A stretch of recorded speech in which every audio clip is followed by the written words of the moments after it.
Like everyone else, we're going to be talking about how cultural meanings, or fundamental sentiments, affect individual outcomes, specifically equality in individual outcomes. We're going to take one step back and think about where those cultural meanings come from in the first place. Where these fundamental sentiments come from in the first place, what affects them, and that we believe will help link structure to the individual. That's really what we want to do here in the kind of social psychology that we practice here. And by doing that, I'll talk a little bit about how we think this can help solve real life problems that people care about outside of the ACP, those just like Rob was saying, that have to do with gender inequality. The fact that it continues to persist, even though women have made inroads in many areas, like the kinds of jobs that they can find themselves in now. So we didn't get this idea on our own, and of course, drew upon the folks who came before us. One assumption of affect control theory, ACT, is that structure gets translated to actionable behavior by way of these fundamental sentiments. We've got a large body of work that you all folks here have contributed to that is consistent with that, but hasn't really directly tested it yet. What we're interested in, what we looked at in the laboratory experiment, is how the sex distribution of a role alters fundamental sentiments attached to that role, and in turn affects interaction and produces inequality. Why we think this is important, besides for us here in the room, is that we think that this can solve a puzzle about the persistence of gender inequality. Why is it, among many sources of gender inequality, why is it that occupational sex segregation continues to impact gender inequality, even though the specific occupations that are male or female dominated have reversed? Pharmacists, for example, used to be male dominated, it's now female dominated. As soon as women came in, the status of the occupation went down, wages went down. That suggests that in order for that to continue to affect gender inequality, it suggests that there's something cognitively going on in our culture. And we know that a particular sex, or any other demographic too, we think, right now we're talking about sex, and that is associated with a particular role that can alter those fundamental sentiments and in turn affect interaction and continue to produce this gender inequality that we see across time. So how do we actually study this? So let's think a little bit more about what goes into fundamental sentiments, these EPA ratings. So I'm going to talk about two factors that go into these fundamental sentiments. So status, how prestigious, worthy a role is, and also the gender makeup, the sex associated with that particular role. So in the real world, these two concepts, they tend to co-occur. So you think of surgeons, one of the most revered occupations in our society. Dr. Oz, he has a platform, a public platform. He is a real surgeon, and he's a man. Most surgeons tend to be men. Nurses, compared to surgeons, are less prestigious, they have lower status, and they tend to be women. So these two factors, they tend to co-occur in the real world. But there are instances that diverge from this trend. Sanitation workers, for example, are low status relative to many other occupations in society, but they tend to be men.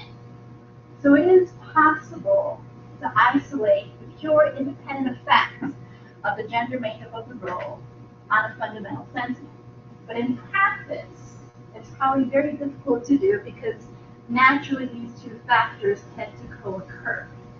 So the best way to disentangle these factors that tend to co-occur is through a laboratory setting. And we have to pick a very particular role that we can then manipulate people's perceptions of that role, which is no easy task when you think about this. You can't just tell undergraduate students that surgeons all of a sudden are becoming more women, or nurses are becoming more men, men are becoming more nurses. That's very difficult to convince people. So we had to pick a role that was easy to manipulate, that people had heard of at least, but don't have consistent expectations about that role. The consultant's role. We don't really know what a consultant is, what they do. But we hear it a lot. It's not just some word that we made up, but it's useful for our purposes. So Kathryn and I looked at the Indiana dictionary. It has close to zero, not perfect zero ratings on the EPA profile. The laboratory experiment I'm going to talk about was conducted at UWM, University of Wisconsin-Milwaukee.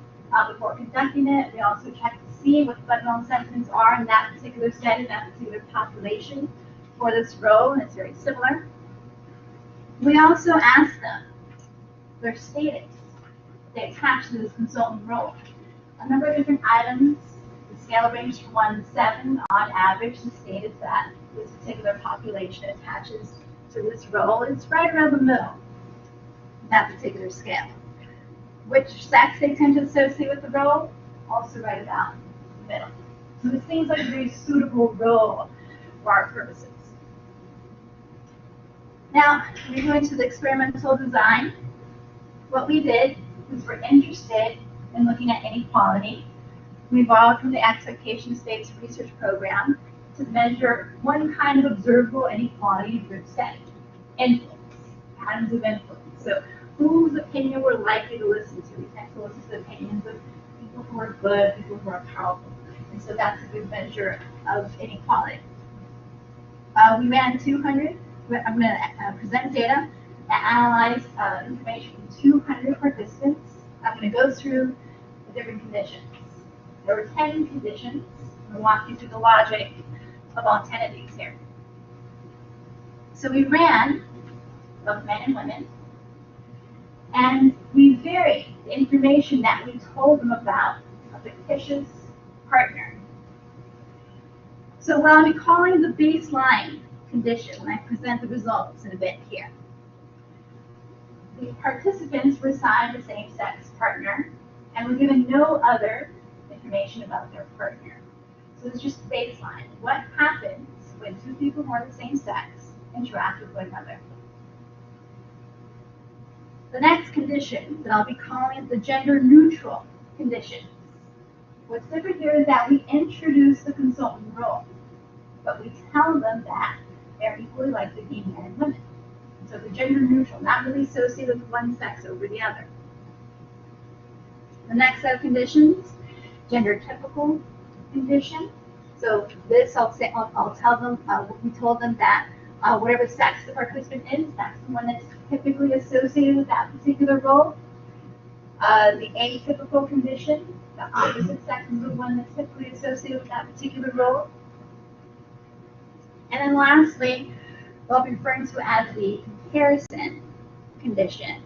We just assign them to work with a fictitious partner that is the opposite sex and give them no other information about a role. So it's interesting to look at because we know from the Expectation States Research Program that in this last set of conditions here, there are status differences.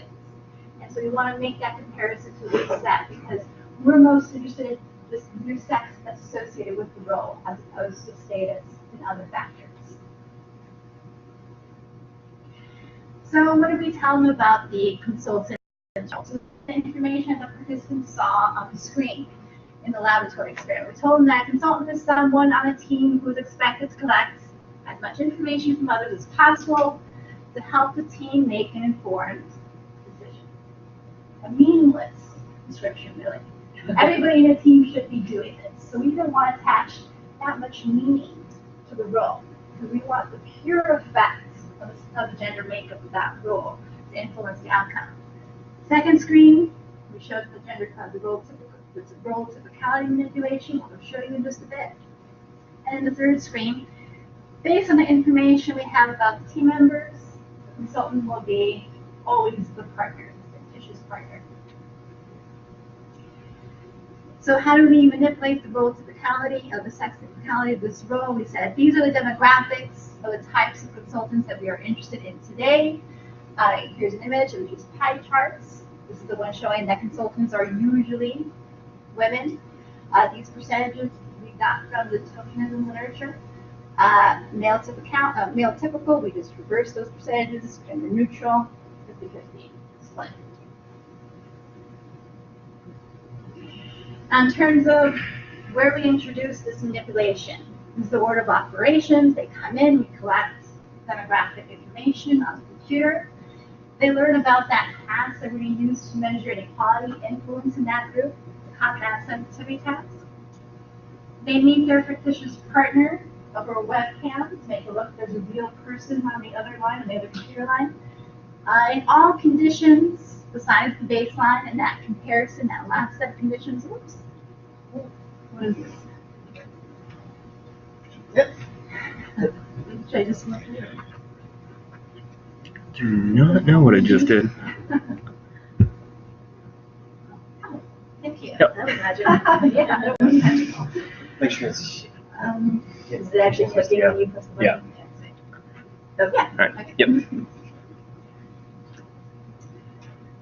So yeah, after they meet the partner, they learn about the consultant role and that their partner is going to be the consultant. They learn about the task that's what we're going to use to measure. They actually complete the task, sorry. And they complete a questionnaire after that task, really gauge their sentiments toward the consultant role along with additional questions. Always talk about a couple of those findings at the end. And then interview and debrief just to make sure that they believe that they were working with a real individual. All right. So now for the findings, first I'm going to talk about influence. So this is our indicator of inequality in this laboratory setting. I'm going to show you a portion of stay responses, which measures influence. This measure ranges from 0 to 1. Lower values indicate that the partner had greater influence over the participant.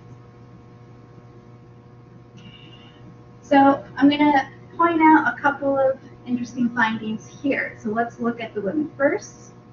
We see here that for women who are interacting with another woman who was a consultant, I believe that consultants are typically male. This is a case, for example, in the real world of someone interacting with a female surgeon. Here, we see a significantly higher value for this proportion of stay responses. This had the least amount of influence here compared to all the other conditions. They're rejecting their partner significantly more so than any other condition. For the men, it's a little different here. We've got something interesting going on with that gender neutral condition. Essentially, this is telling us what happens when we merely assign the consultant's role to the partner and not the participant. There's something that goes on here. We see that influence goes down more so compared to that baseline condition. For some reason, they reject their partner just because their partner was assigned the role. And we've got that gender atypical condition here. This one we see. Look at those values. Influence is going down, so that number goes up a little bit.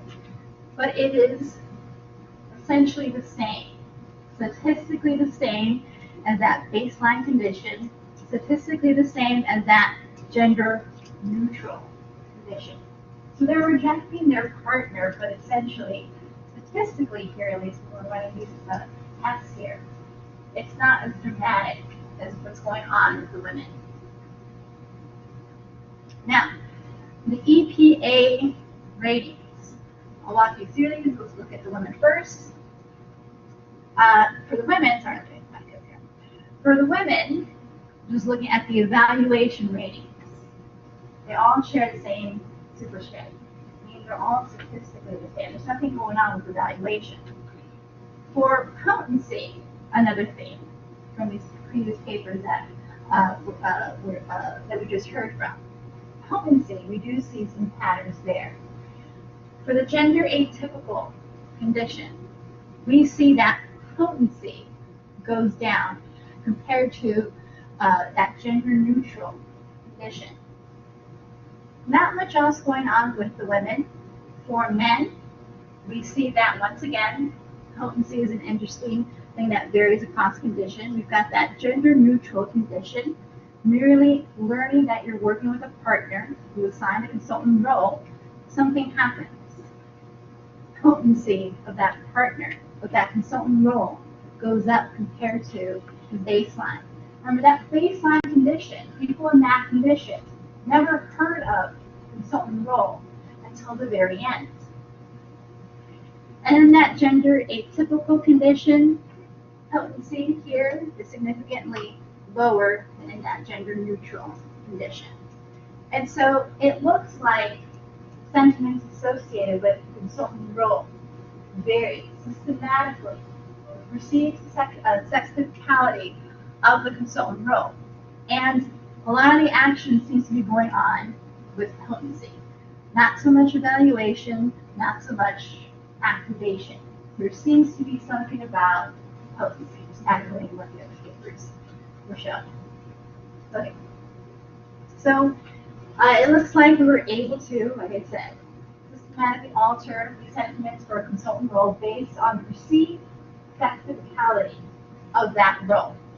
It shows how one part of structure, these broader demographic patterns that we see, alters cultural meanings. And we think that this may help explain persistent effects of occupational sex segregation on gender inequality. There's something that goes on cognitively when we associate an occupation with a particular sex. And thank you.